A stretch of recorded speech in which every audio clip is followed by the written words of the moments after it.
The world is getting hotter. Oppressive heat now stretching coast to coast. Canada, the US, Cyprus, India, Iraq and Kuwait have seen scorching temperatures in the past week. But though the dangers of rising temperatures are well documented, less is known about the knock-on effects of keeping cool. Air conditioning is one of the worst consumers of electricity. It heats up the planet. At least 7% of greenhouse gas emissions come from cooling. And with temperatures likely to soar, this is only going to get worse. The more the earth warms, the more people need air conditioners. But the more of those we have, the warmer the world will be. Cooling saves lives and facilitates education and economic growth in the world's hottest countries.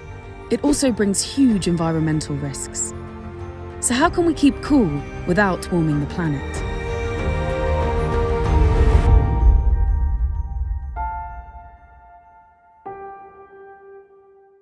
Yes, quiet is the word for this new 1954 RCA air conditioner. Air conditioning and refrigeration systems changed the world. They fueled economic expansion, transformed how food and medicines are stored and transported, and helped save thousands of lives. But in doing so, they've become a major contributor to global warming. Air conditioners are bad for the environment in a couple of ways. Together with electric fans, they already account for around 20% of the total electricity used in buildings. America is one of the biggest culprits. The electricity it uses for air conditioning is equivalent to the total electricity consumption of the continent of Africa. The problem with air conditioners guzzling so much electricity is that much of the world's power grids are still fired up by fossil fuels, like coal, and so it contributes to the greenhouse gas problem in a very big way. What's more, most air conditioners and fridges use man-made gases, such as hydrofluorocarbons, or HFCs, as a cooling medium. These gases have a tendency to leak into the atmosphere, where they are thousands of times more potent at trapping heat than carbon dioxide. And demand for air conditioning is still rising. A big reason is urbanization. As populations around the world come out of poverty and into modest or middle-class lives, one of the first things people want to buy is an air conditioner. Currently, there are some 2 billion AC units in use around the world, most across just a handful of countries. But in the tropics, over 90% of the 3 billion or so people who live there have yet to buy an AC unit. As temperatures and wages rise, demand for AC is predicted to skyrocket. By 2050, around 2/3 of the world's households could have air conditioning, which means, without policy intervention, emissions are projected to rise by 90% above 2017 levels by the year 2050. We have to find a better way, a more energy efficient and climate friendly way of cooling the Earth's population, or else this is going to be real trouble in future. The race is on to solve the cooling conundrum, with innovative new methods being trialled, from technology to make air conditioners more efficient to completely eradicating the need for HFCs at all. One company developing a radical new method for cooling is a Stanford University spin-out called Skycool. So today we're on a roof at a supermarket and we're deploying Skycool technology with their refrigeration system. So our technology works by using the sky itself as a heatsink. And so whether it's sunny out or not, day or night, the sky is very cold. And what our technology is able to do is use that cold upper atmosphere to cool things on the surface of the Earth with no input electricity. And so by orienting these panels towards the sky, they're able to send out more heat than they take in from our atmosphere. Sounds, well, pretty cool. But Skycool, so far, has only been installed in a handful of places, despite having plans for more. Innovation is fantastic, but as with the latest iPhone, the poorest people in the world are not likely to get the latest kit. They'll be the least able to buy those efficient, innovative models that are now coming out. Nascent technology like this can't be relied upon alone to provide affordable cooling on a mass scale. More solutions are necessary. So there's a lot to be said for reducing demand for mechanical cooling in the first place through improved buildings, better urban design, and nature-based approaches. Designing buildings so they don't need air conditioning may be part of the answer. After all, that's how it was done before AC was invented.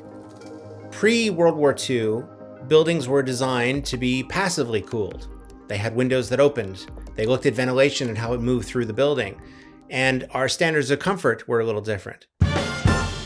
Between 1946 and 1955, nearly 1.5 million homes were constructed every year in America. This building boom brought about cooling complications. Post-World War II, we see this explosion in the use of air conditioning in buildings. The race for skyscrapers takes over. Who can be the tallest? Who can be the biggest? It becomes a competition. We can't open the windows at those higher heights, so now these hermetically sealed buildings require even more cooling load. But today, innovative building design is providing solutions to keep buildings cool without relying on air conditioning. This floating office in Rotterdam, which houses the Global Centre on Adaptation, is a green architect's dream. It's powered off-grid, heated by solar panels, cooled by the river beneath it, and made mostly from wood. So let's go inside and I'll show you how it works. So here we are actually inside the floating foundation of the floating office. And what we see here is actually all the technology that we use to cool the building. We use the concrete of the barges, and we do that by pumping cooling liquid through pipes that are in the concrete. The ceiling is a cooling ceiling, so through the ceiling actually there's the same pipes that are also going through the concrete. So the water is actually, in these pipes, is actually cooled by the concrete, and then it's actually being pumped through the ceilings. The Global Centre on Adaptation is the largest floating office in the world. But although its exact cost isn't known, it's rumoured to have been expensive to build. And with Rotterdam's average summer temperature only around 18 degrees Celsius, some might argue that keeping a building cool in this climate isn't hard. Projects like the Global Center on Adaptation are impressive, and they're great that they exist, if only for their standout technology and their beautiful design. But what we need are scalable, deployable solutions that are affordable that we can do everywhere. In Cairo, Egypt, where temperatures regularly surpass 35 degrees Celsius, the need for scalable and sustainable cooling systems has never been more urgent. The heat stress that we are facing is a real wake-up call. Sarah El Batouti and her company eConsult were recently awarded funding from Ashton, a climate solutions charity, for their innovative cooling designs. So you can imagine how much material we now have. She takes inspiration from traditional cooling techniques that have been used by communities for centuries. If you go to desert communities or communities in rural Cairo, you're astonished by the level of cooling, and they do it by knowing exactly the correct ratios to build how thick the walls are. Incorporating some of these age-old techniques in the design of new buildings can drastically reduce the need for air conditioning. In order to avoid heat, you don't go in from desert to door immediately. You walk into an entryway that is very dark and it's cooler than the desert. And then the difference is 3 to 4 degrees before you enter a room inside. From a building's orientation to the use of local stone that stays cool, drawing on local knowledge could help more communities find sustainable and scalable alternatives to air conditioning. 4,500 miles south in Cape Town, South Africa, cheap adaptations to existing buildings can also reduce the need for AC. In one community, roofs made of corrugated iron heat up like an oven during the summer months, so they've painted them white. The same way that on a hot day you might wear a hat, or on a hot day you might wear white to reflect heat, our buildings can kind of do the same thing. Just by putting a white reflective coating on these roofs, we can reflect most of that heat. And what it does is it'll not only cool the building down, but cool the neighbors around it down as well. That's because white roofs can reflect sunlight better, meaning the roof itself can stay about 30 degrees Celsius cooler, making the internal temperature 2 to 5 degrees Celsius less than a building with a roof painted another colour, like grey. Green buildings cannot be high-end because extreme heat doesn't only affect people on the high end, it affects everybody in various different ways. So there needs to be a building that caters to this kind of solution for all income stratas. While cheap improvements to walls, roofs and windows could reduce the energy needed for cooling, small-scale initiatives don't go far enough. Far-reaching policies and the large-scale ambition to implement them are what's needed to bring about change.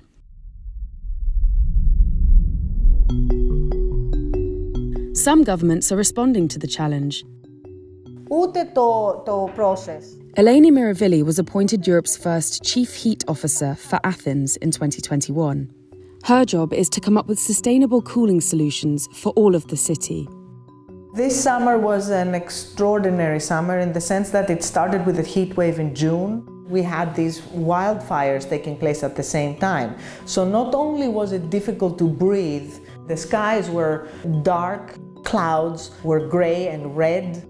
It felt like a post-apocalyptic scene from a movie. Like many cities, Athens suffers from the urban heat island effect, due to trees and plants being replaced with asphalt and concrete, which absorb and then release heat into the air. Here, the average annual land surface temperatures of urban areas can get up to 3.8 degrees Celsius hotter than non-urban areas at midday. Eleni is trying to mitigate this by turning some of the city's streets into pedestrianised, tree-lined corridors. So when this is changed and it becomes a pedestrian green corridor, somebody walking down the street will have a different experience, much more thermal comfort, as we say, because it's actually going to feel up to 2 or 2.5 degrees cooler than the rest of the city. Eleni's team plan to create 3 green corridors across Athens over the next 2 years. And she plans to make the most of the cooling greenery that's already there. We've been focusing on supporting the existing green areas that we have, the existing urban forest parks and the hills, supporting the trees and making sure that we have more of them and actually replenish the nature that we already have. Multiple studies have shown that increasing green areas in cities is crucial to reduce temperatures and the need for air conditioning. If we can create more efficient ways of cooling, we'll be able to bring down emissions linked to buildings as well as those from air conditioners. The work that Athens is doing in thinking about cooling the city is very powerful and needs to be replicated in other places. The urban heat island effect is a serious phenomenon and it's only going to get worse, and it's most likely to affect disadvantaged communities the most. A number of cities are making adaptations like Athens. Paris plans to have 50% of the city covered by planted areas by 2030. Medellin in Colombia has already won awards for its green corridors. And Ahmedabad in India has been acknowledged for its heat action plan, the first of its kind in South Asia. We have to think of solutions that are sustainable and that are resilient. And this means that we have to think of cooling the whole city so that the building is cooler, so that we don't need so much heating and cooling by using fossil fuel dependent appliances. And this is extremely important because if we continue like this, again, we're going to see just higher temperatures and more crazy climate phenomena. To implement the citywide and ultimately countrywide solutions needed to cool the planet sustainably will require cooperation on an unprecedented scale. This is going to require industry, government, finance, and civil society to work together. We both have to deploy the most efficient technologies existing as well as invent new technologies so that we have an opportunity for the developing world to leapfrog ahead to a cooler and brighter future. I'm Vijay Vaidiswaran, the Economist Global Energy and Climate Innovation Editor. To keep up to date with all of our climate change coverage, please click on the link. Thanks for watching, and don't forget to subscribe.